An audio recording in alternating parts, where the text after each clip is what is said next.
Hello everyone, it's Stark here with another video.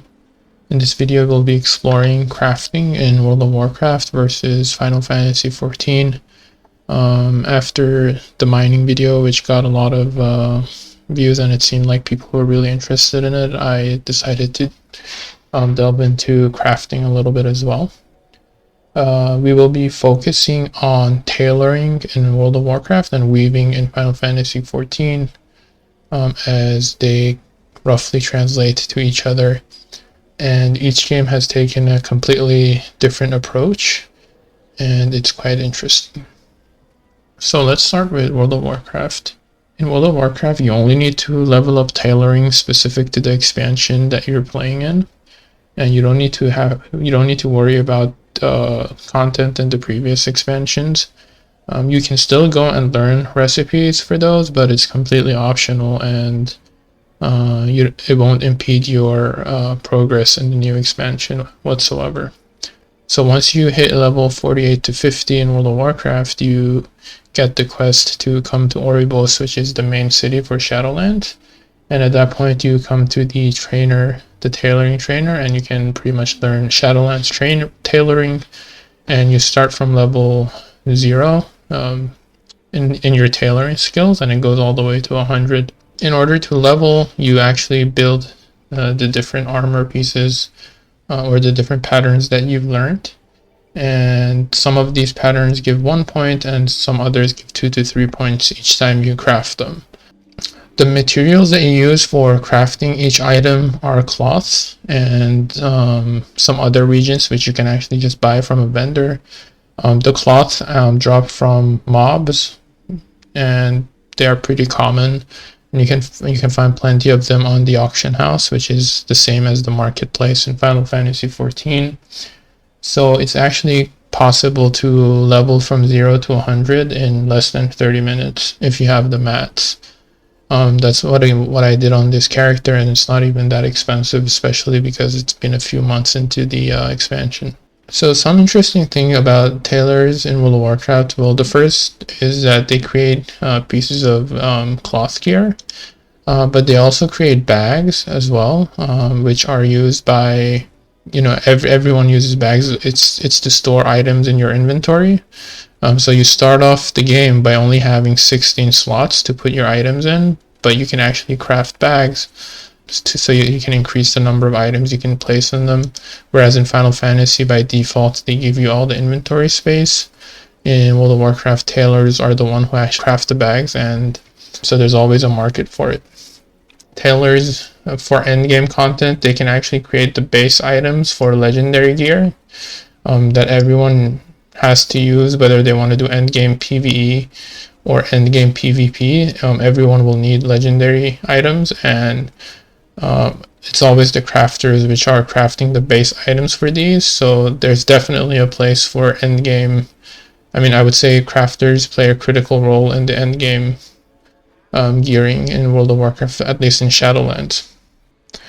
They can also create some other items that help you catch up with gear. You can create 168 item level cloth armor, so as soon as you get to level 60, you can give yourself a bump up. Of course, it's very far from the max of 226, but it's still a starting point. And that pretty much covers crafting. And crafting an actual item is as simple as just hitting the create button, and it will basically craft the piece that you want. So with that being said, let's jump into Final Fantasy XIV and let's look at how crafting works in that game, as it's very different. So just like mining and gathering, crafting in Final Fantasy XIV is much more involved than what we just saw in World of Warcraft. And in order to show you that, I want to show you the weaving profession. The first thing I want to point out is that crafting is just like a class in World of Warcraft. So it's not like a side thing where you have like a profession. It's an actual whole class, I would say, with their own abilities, with their own stats, with their own gear. So right from the get-go, it's a lot more involved, and I would say immersive. So here you can see I'm a level 36 Weaver, and obviously I started all the way from level 1, and you can see I have an XP bar, just like for example when I was leveling as a paladin. You have quests that you do which has a story behind it. So basically every 5 level you open another part of the weaving storyline and you do the quest. You have clients which you provide garments for, and there are cutscenes where they actually try it on and look at the quality of your work. So it has a whole story behind it. So as for leveling, it's similar to WoW in the sense where each time you craft an item, you get experience. It's not like every time you craft an item you'll necessarily get a level. It'll give you some experience, which works towards leveling you up. Every time you craft an item which you haven't crafted before, it gives more experience. There are also something called leave quests. There's all sorts of quests. So Let Me Leave quest is one of them, where you go to a specific city and craft items for them, and as a reward it gives you a good amount of experience. So as you can see, all the different items that I can build are divided into level ranges, and you can see each level range has quite a few number of items that you can craft. So there's a quick option, and then there's a manual option, I would call it. And in order to do a quick craft of an item, you need to do the manual way first. So let me show you guys how that works. So obviously you can see the character sits down, he opens his workstation, and I just want to explain it at a very high level. We don't want to go into too much detail, but there's 3 pretty much aspects that you need to pay attention to when you're crafting in FF XIV. You have the durability of your item, you have the progress, and you have the quality. And the whole concept of crafting plays around, you need to get the progress bar to 55 to make it full before the durability runs out, and get it as high quality as you possibly can. And in order to do that, you have a whole set of abilities that you can use to achieve it. So the resource that you use is called CP, which is shown here. You have 180, and you can see some abilities cost 18, 88, 32. And the whole idea is to again, as I said, bring the progress bar up. For example, if you can see here, the basic synthesis ability doesn't cost any CP, and what it does is it increases progress. So if I press 1 and I use the ability, you'll see the progress bar went 43 to 55, and I lost 10 durability on the item. Now, all the different abilities that you see here are somehow tied to these 3 things. So for example, basic touch that you see here increases the quality, and it costs 18 CP. So if I press 2, you'll see my quality may increase and CP will go down, and my durability will go down. Now there are some abilities like, for example, Master's Mend, which restores durability, for example. So if I press 3, it's pretty expensive. It costs 88 CP, and it will bring back my durability to 40, so I can try to, for example, improve the quality of the item. And I hope that gives you the general idea of how it works. And as you can see, it's very involved, and you can have a rotation of trying to min-max the amount of quality that you get, and get a better item. It's not only abilities, you also have gear, and the gear that you use determines these 2 stats mainly, which one of them is craftsmanship, which determines how fast your progress bar moves forward when you use your abilities. And then you have the control attribute, which determines the amount of quality improved when you actually use the quality abilities here. And so you can optimize based on what you want to do.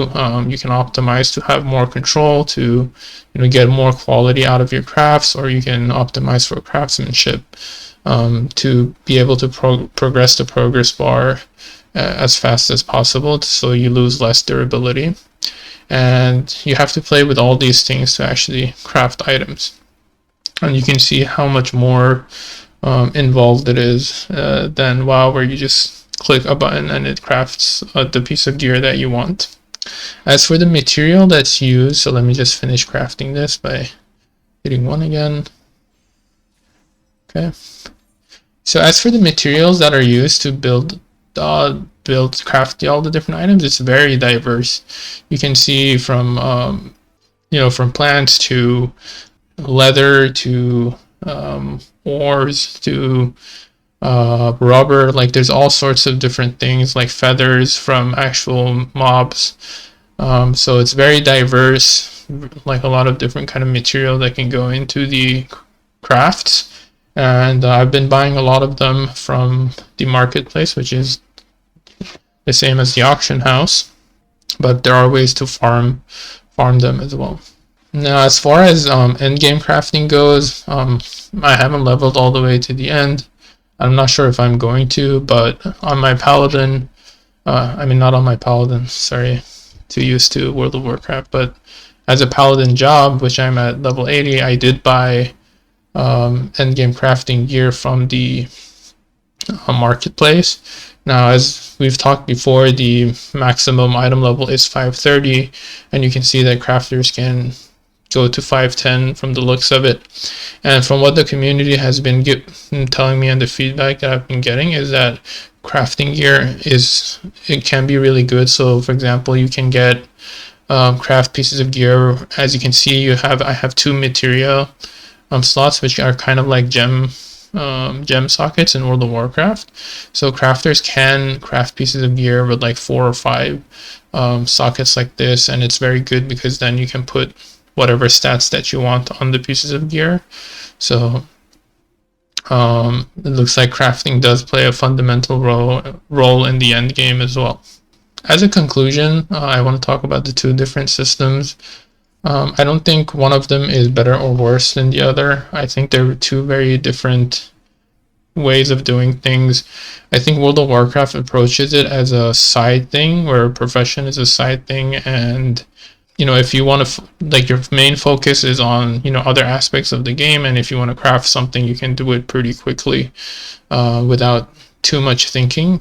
And in Final Fantasy, it looks like crafting is just it's like this whole other thing where it's just like, playing a job like a paladin or something else, where you have to go through the story. It's very involved. You have to put some thought into it. You need to, know the rotation, etc. So it's much more involved. So if you're someone who enjoys that kind of thing, like you want to explore crafting, and I've heard from the community that some people just log on to craft and that's what they enjoy and they don't do other things at all. So it's rich enough to actually be able to handle that.